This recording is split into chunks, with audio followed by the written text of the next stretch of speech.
I find the sea lions very easy to identify with. They have big eyes, they have curious and playful personalities, and I can watch them play for hours.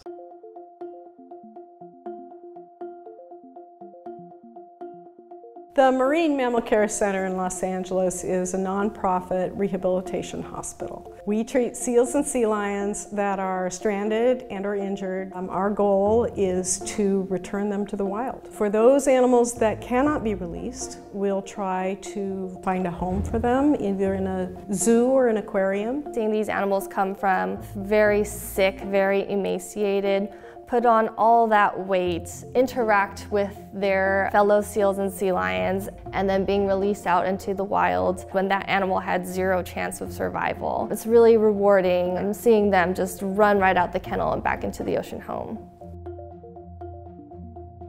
On an average year, we'll take in about 400 animals, and our caseload is concentrated in the spring. That is when many pups are being weaned. That initial stage when they leave the protection and that day-to-day nutritional care and they have to find food on their own, that is a tough time, and the ocean is a tough environment.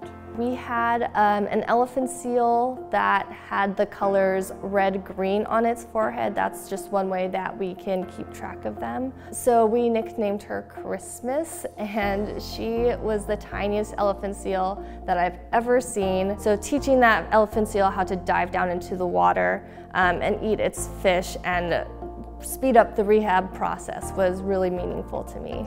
She was eventually released out into the wild, so that was an incredible animal.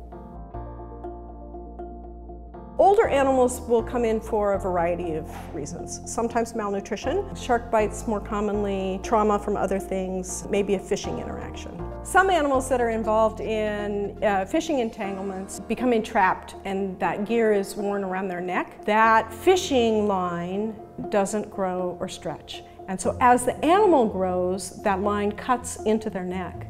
And that can create a chronic festering wound. They won't be able to swim and capture fish as well because they're often dragging gear. Animals can die from those injuries and that entrapment. In our cases, many of these animals recover.